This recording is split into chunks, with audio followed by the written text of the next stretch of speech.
안녕하세요. BTX입니다. 오늘은 고린도후서 7장을 살펴보겠습니다.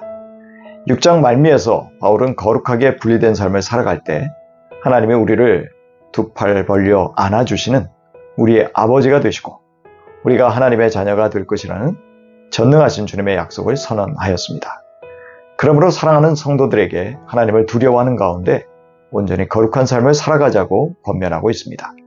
이 하나님의 약속은 오직 사랑하는 자녀들에게 해당되므로 바울은 성도들이 거룩한 삶을 위해서 육과 영의 모든 더러움에서 떠나야 한다고 말합니다. 거룩함은 육과 영, 양쪽 모두에서 일어나야 한다는 것이죠. 더러움은 죄와 음란, 그리고 거짓 종교와도 관련되어 있습니다. 거룩함을 추구함의 동기는 하나님을 두려워함이며 성도들은 적극적으로 그 자신을 깨끗하게 해야 합니다.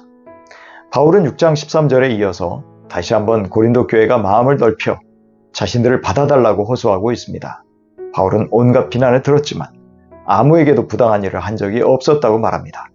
아무도 망친 적이 없다는 말은 오염시키거나 해롭게 하지 않았다는 말입니다. 오히려 도덕적 타락의 장본인들은 거짓 사도들이었습니다. 또한 바울은 고린도 교회 그 어느 누구를 속여 빼앗아 이기적으로 이용한 일이 없다고 말합니다.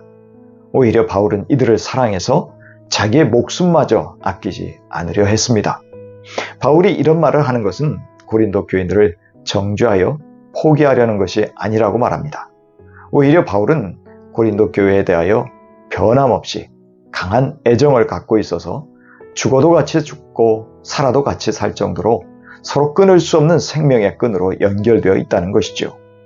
바울은 고린도 교인들을 여전히 크게 신뢰한다고 말할 뿐만 아니라 이 문제 많은 교회를 매우 자랑스럽게 생각한다고 말합니다. 그만큼 바울은 이들을 사랑하기에 모든 것을 믿은 것입니다. 정확하게 말하면 이들을 믿은 것이 아니라 하나님이 이들을 포기하지 않으시고 성숙하게 이끄실 것임을 여전히 신뢰한 것입니다.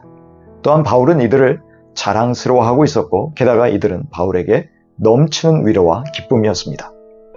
마케도냐는 고린도의 북쪽에 있는 지역인데 구체적으로는 빌립보나 데살로니가였을 것입니다. 그런데 바울은 거기서 육체적인 안식을 얻지 못했습니다. 그것은 여러 가지 환난, 즉 밖으로는 싸움이요 안으로는 두려움이 있었기 때문입니다. 이렇게 시리에 빠진 바울과 전도팀을 하나님은 디도를 통해서 위로해 주셨습니다. 디도는 고린도 교인들이 사도 바울을 그리워하고 있었고 바울에게 잘못한 일을 뉘우치고 또 바울을 배척하는 것이 아니라 오히려 열렬히 변호한다는 소식을 전해주었기 때문입니다. 바울은 편지를 통해서 엄하게 책망하였지만 교인들이 바울의 진심을 알고서 그를 지지해 주었다는 것이지요. 그래서 바울은 더욱더 기뻐했습니다. 이처럼 목회자는 죄를 지적하는데 타협하지 않았고 성도들은 목회자의 책망을 기꺼이 받을 줄 알았습니다. 바울은 지도자로서 고린도 교인들에게 엄한 편지를 보내고 나서 마음이 편치 못했고 후회까지 하였습니다. 하지만 바울의 눈물의 편지는 잠시 고린도 성도들을 근심하게 했으나 그 근심은 그들에게 긍정적인 회개라는 결과를 가져왔습니다. 그래서 바울은 이것을 하나님의 뜻대로 하는 근심이라고 말합니다. 그래서 바울의 마음도 환하게 밝아지고 기뻐하게 되었습니다. 성도들이 아무 해도 입지 않게 되었습니다. 그러한 근심은 후회할 것이 없는 구원을 이루도록 성령님이 회개에 이르게 하신 것입니다. 그러나 세상 근심은 죽음입니다. 세상적 방식을 따르는 삶에 기인한 근심이므로 하나님과 분리된 상태, 곧 사망을 가져옵니다. 하지만 우리 그리스도인들은 세상 사람들보다 차원 높은 근심을 합니다. 그것은 성결하게 살기 위한 근심이요 하나님의 뜻에 맞는 삶을 살기 위한 근심입니다. 그것은 그리스도를 닮아가기 위한 몸부림 가운데 나오는 근심입니다. 이러한 근심이야말로 구원에 이르는 회개를 이루게 합니다. 이것이 우리 그리스도인들의 근심과 고민의 실체입니다. 이 하나님의 뜻대로 하는 근심이 가져오는 회개의 결과들은 간절함, 진지함, 열정, 변호, 의분, 두려워하는 마음, 사모하는 마음, 징계를 통한 죄의 단절과 같은 것들입니다. 우리도 죄에 대해서 깨어서 조금의 틈새라도 허용하지 않으려는 진지함이 있어야 할 것입니다. 즉 바울의 엄한 충고는 모든 공동체가 지도자들에게 간절함을 쏟도록 하는 계기가 되었습니다.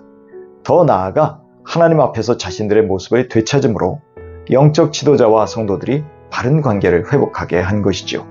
결국 성도들이 하나님 앞에 올바르게 서게 되었기에 바울이 위로를 받았고, 더욱이나 디도가 고린도 교회로부터 환대를 받고 마음의 안정을 얻었다는 소식에 더욱 기뻐하게 되었습니다. 바울은 고린도 교인들을 디도에게 자랑하기도 하였는데 그 칭찬이 사실임이 입증된 것입니다. 바울이 디도의 편에 신랄한 충고의 편지를 들려 보내면서도 디도라는 사역자에게는 고린도 교인들을 자랑했습니다. 즉, 직접적으로는 질타하면서도 남들 앞에서는 칭찬하는 모습을 보여준 것입니다. 교인들이 바울의 편지를 읽고서 회개하게 되었으니 그것이 교인들을 자랑한 바울을 부끄럽지 않게 한 것입니다. 바울 대신 방문한 디도 역시 고린도 교인들로부터 환대를 받고 그들의 순종을 보고 더욱 사랑하는 마음을 품게 되었습니다. 왜냐하면 고린도 성도들이 디도를 영접하고 순종한 것이 하나님에 대한 그들의 반응이었기 때문입니다. 이런 모습을 보면서 바울은 더욱 고린도 교인들에 대한 자신감으로 충만해졌습니다. 마음이 뿌듯했고 기뻤습니다. 이렇게 신뢰하는 사람들과 관계가 회복되었음을 확인했기 때문입니다. 누가복음 12장 29절 이하입니다. 너희는 무엇을 먹을까 무엇을 마실까 하여 구하지 말며 근심하지도 말라. 이 모든 것은 세상 백성들이 구하는 것이라. 너희 아버지께서는 이러한 것이 너희에게 있어야 할 것을 아시느니라. 다만 너희는 그의 나라를 구하라. 그리하면 이런 것들을 너희에게 더하시리라. 우리 주님은 우리에게 먹고 마시는 것들 때문에 근심하지 말라고 하셨습니다. 이런 근심은 사망을 이루는 세상 근심이기 때문입니다. 대신에 주님은 우리로 하나님의 나라와 그 의를 추구하며 살라고 하셨습니다. 하나님의 나라를 구하는 삶에 하나님의 뜻대로 하는 근심, 구원에 이르게 하는 생산적인 근심도 포함되는 것이 아닐까요? 그렇다면 어떻게 거룩하게 사랑하며 살 것인가를 고민하며 근심하는 것은 계속해도 될 것입니다. 고린도후서 7장 10절입니다. 하나님의 뜻대로 하는 근심은 후회할 것이 없는 구원에 이르게 하는 회개를 이루는 것이요 세상 근심은 사망을 이루는 것이니라.